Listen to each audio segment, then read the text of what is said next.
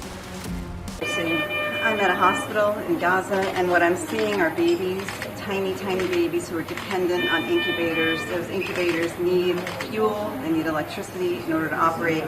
They're keeping these babies alive, and they need to keep it up.